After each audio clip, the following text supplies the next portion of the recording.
Biografia de William Carey, capítulo 9, em solo indiano. William Carey se sentou a uma escrivania em sua cabine, girando o pedaço de papel em sua mão várias vezes. De tempos em tempos ele olhava para baixo e relia as palavras, não que precisasse, ele poderia recitá-las de cor. Se qualquer súdito de Sua Majestade não estiver legalmente licenciado, a qualquer momento dirigir-se ou for encontrado nas Índias Orientais, tal pessoa deverá ser declarada culpada de alto crime e poderá estar sujeita a multa e prisão. Além disso, William escrevera na página o texto de uma ordem emitida pelos governantes da Índia, controlada pelos britânicos. Ele releu essas palavras também. Todo comandante de navio que chegar à Índia deverá entregar o seu relato fiel de todos os passageiros que estiverem a bordo e declarar se eles possuem ou não licença da Companhia das Índias Orientais. Governo da Índia, 1789. William não sabia o que fazer. Não podia pedir ao capitão Christmas que mentisse por ele, nem poderia se arriscar a ser mandado de volta para a Inglaterra. Tinha que haver outro jeito. Mas qual?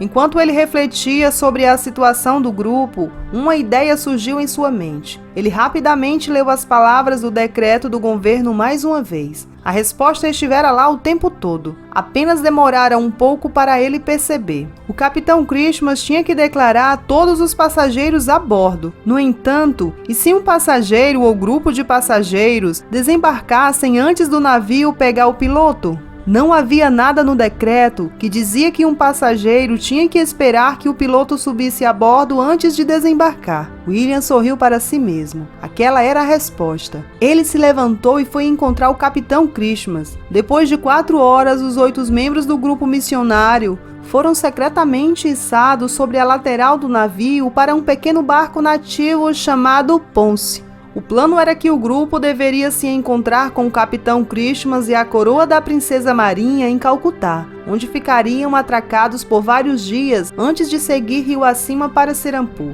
A maré estava a seu favor quando começaram a jornada pelo rio Hooghly. William estava fascinado com tudo que via ao longo das margens do rio. As mulheres, muitas delas balançando o cesto na cabeça, usavam vestidos coloridos chamados saris. As saias compridas balançavam gentilmente enquanto as mulheres caminhavam. Os homens, por sua vez, tinham turbantes enrolados em volta da cabeça e usavam calças de algodão largas e soltas chamadas pijamas. William sentiu como se tivesse entrado nas páginas de uma história de aventura. Finalmente, quando a maré virou, o pequeno barco não podia mais avançar contra a corrente forte. O barqueiro disse ao Dr. Thomas que eles teriam que parar e começar a jornada em 6 horas, quando a maré viria novamente a seu favor. William mal podia acreditar quando por fim se pôs de pé às margens do rio com os 2 pés plantados com firmeza em solo indiano. O pequeno barco estava amarrado ao lado de um mercado da vila, e William olhou para aquela visão surpreendente, muito distinta de tudo o que ele já tinha visto na Inglaterra. Ao redor dele, mercadores se sentavam ou agachavam ao lado de cestos grandes e planos, repletos de vegetais e frutas, a maioria dos quais ele nunca vira antes. Outros comerciantes vendiam peixe seco, e alguns outros ainda anunciavam a venda de latão e talheres, além de tecido de algodão de cores vivas e sandálias, e algumas outras coisas que ele não fazia ideia para que serviam. Em torno dos comerciantes, as pessoas caminhavam barganhando pelo preço justo. O ar do mercado também estava cheio de odores fortes. Alguns eram pungentes e repulsivos, mas outros eram doces e convidativos. Alguns dos cheiros William reconheceu, mas havia muitos que ele não reconhecia. Em poucos minutos, uma multidão se reuniu em torno deles. Mãos amarronzadas se estenderam para apertar as bochechas de Jabes e cutucar os meninos mais velhos. Dolly recuou com medo do que poderia acontecer a seguir. Mas não havia nada a temer. A maioria das pessoas nunca tinha visto uma mulher branca e seus filhos sozinhos sem a presença dos criados. Enquanto a multidão se juntava a eles, William queria desesperadamente pregar para o povo reunido, mas não havia aprendido a língua o suficiente. Em vez disso, ele pediu ao Dr. Thomas para pregar. Nas 3 horas seguintes, foi exatamente o que o Dr. Thomas fez. Enquanto ele falava, os moradores da aldeia o ouviam com atenção. E quando o Dr. Thomas disse tudo o que tinha a dizer, várias pessoas no meio da multidão trouxeram pratos de legumes com caril e arroz, orgulhosamente dispostos em pratos feitos de folha de bananeira, para todos comerem. Os aldeões riram entre si enquanto William, Dolly e Kitty tentavam comer com os dedos pela primeira vez. Os visitantes fizeram uma grande bagunça. Os 3 garotos mais velhos da família Kelly, no entanto, pareciam gostar do novo estilo de comer, o que trouxe uma mudança bem-vinda em relação às facas e garfos. Quando todos terminaram de comer, William continuou a explorar o mercado enquanto o Dr. Thomas respondia às perguntas dos residentes da aldeia. Antes que William ficasse sem coisas para ver, os barqueiros gritaram que a maré havia mudado e que era hora de retornar. Todos subiram de volta ao barquinho e continuaram rio acima, em direção a Calcutá. Quando os missionários se afastaram do pier, várias pessoas da vila gritaram que seriam bem-vindos de volta sempre que quisessem.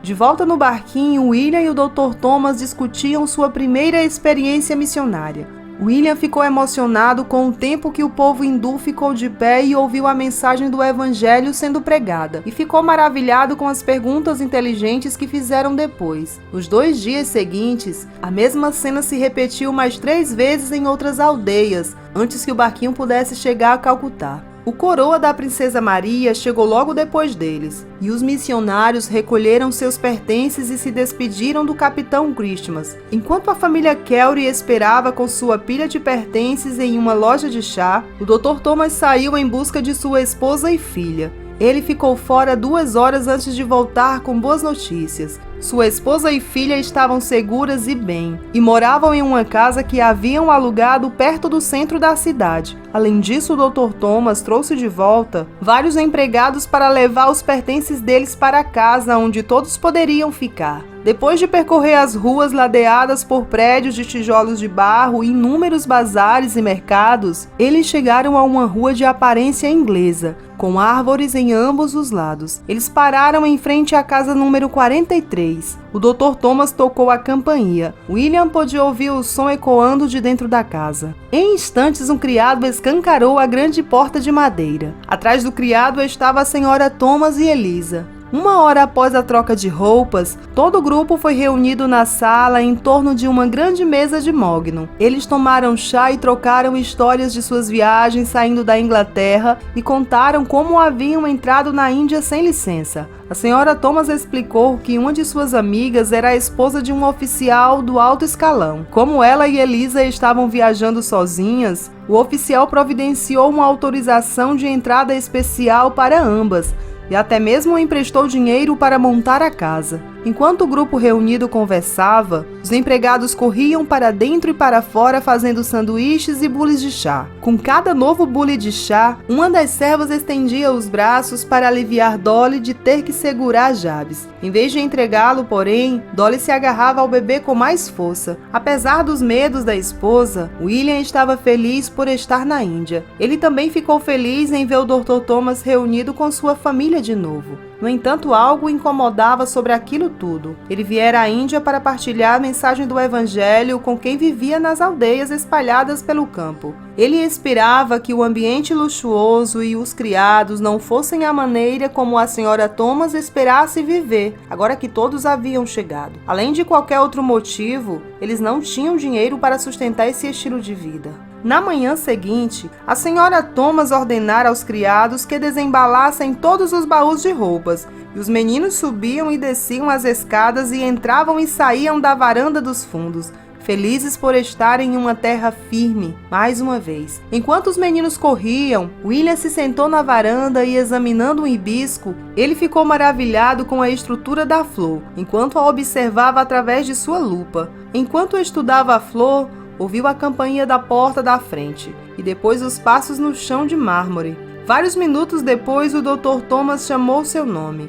William! William deu uma última olhada para a linda flor sob sua lente e então se dirigiu para o interior da casa. Esperando por ele no corredor estava um indiano alto, usando um turbante branco, uma túnica verde e uma calça branca. O homem fez uma reverência educada ao ver William. Aí está você, disse o Dr. Thomas com um sorriso radiante. Este é Rambucho, um dos 3 convertidos que eu te falei. O rosto de William se iluminou com um largo sorriso. É uma honra conhecê-lo, senhor, disse Han em inglês perfeito. Assim que soube que o Dr. Thomas estava de volta, vim encontrar meu amigo honrado de imediato. Os 3 homens ficaram na biblioteca para conversar mais. William tirou do bolso uma carta para Han do Comitê da Sociedade Missionária da Inglaterra. Enquanto Rambucho lia a carta, seus olhos se encheram de lágrimas.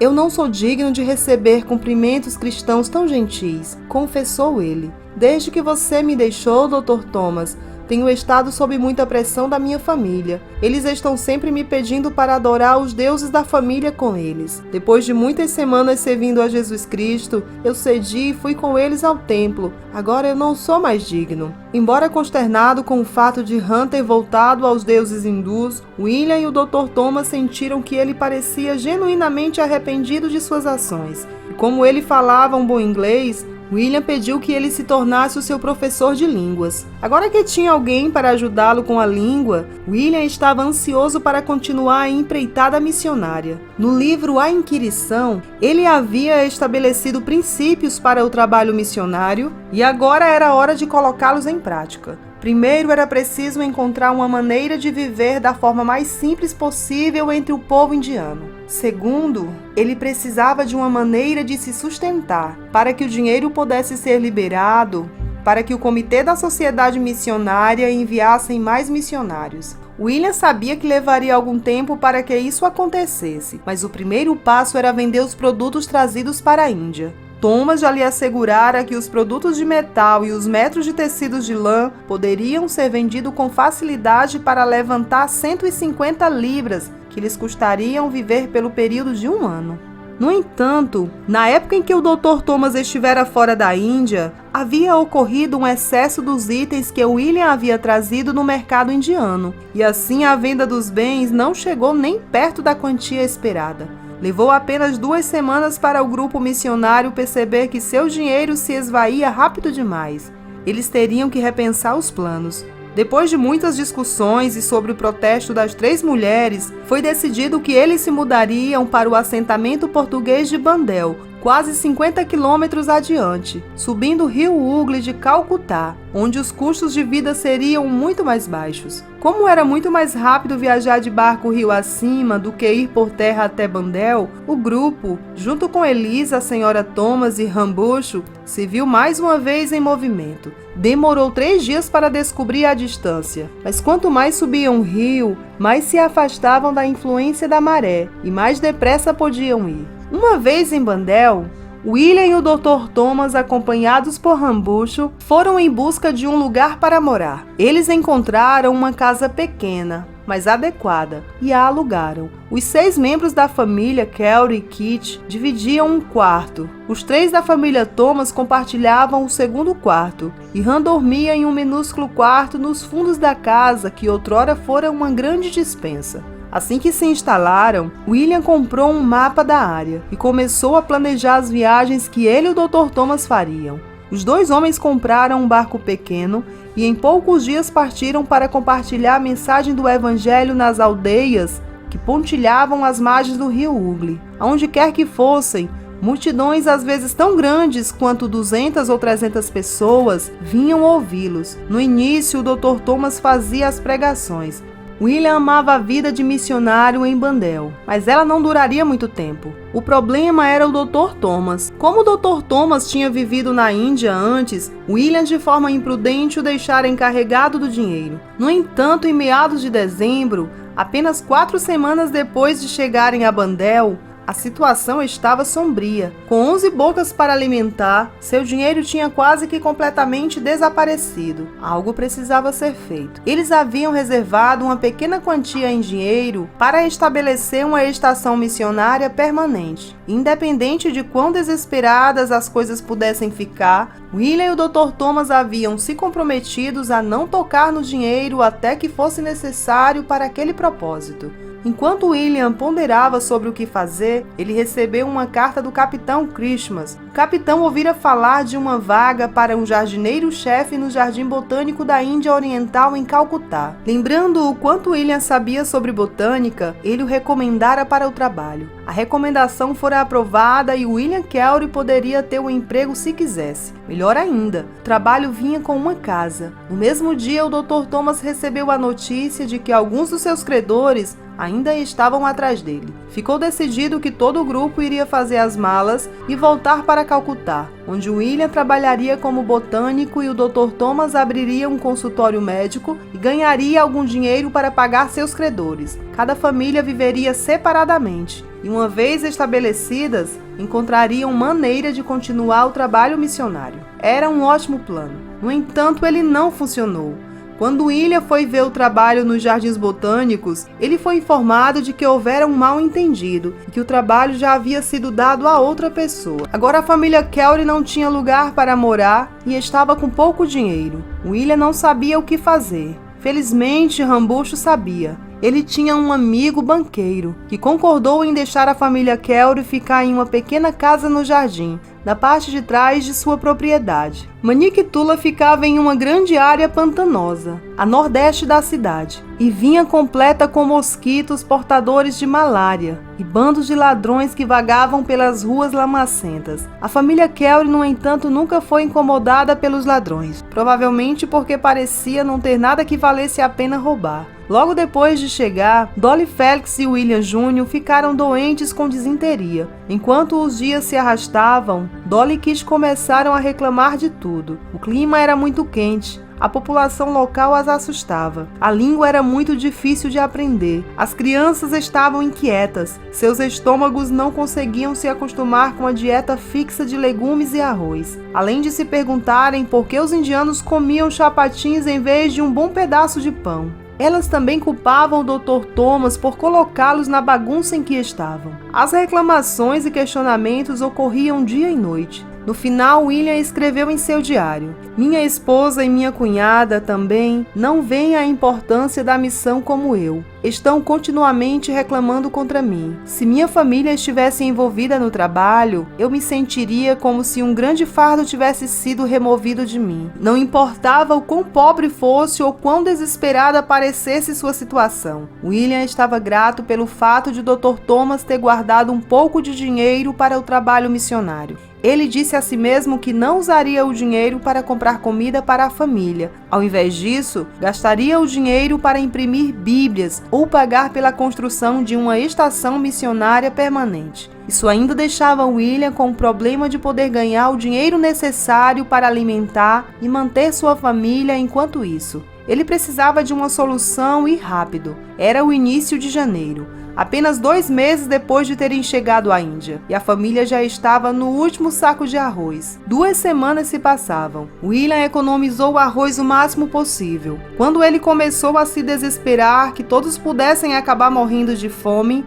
Rambucho chegou com boas notícias. Seu tio havia oferecido a William e sua família o uso de uma terra, sem precisar pagar aluguel por 3 anos. A terra estava localizada em Deshata, 64 quilômetros a leste de Calcutá. Lá, William poderia plantar uma horta e cultivar verduras e legumes para que a família se tornasse autossuficiente. No entanto, conseguir levar a família para lá e comprar as sementes e suprimentos necessários custaria dinheiro. Porém, uma vez que o local serviria como base permanente para o trabalho missionário, William decidiu usar o dinheiro que o Dr. Thomas reservara para o trabalho missionário. Com ele compraria as provisões necessárias e pagaria pelo transporte da família para Deshata. Na primeira hora da manhã, ele iria a Calcutá para visitar o Dr. Thomas e buscar o dinheiro.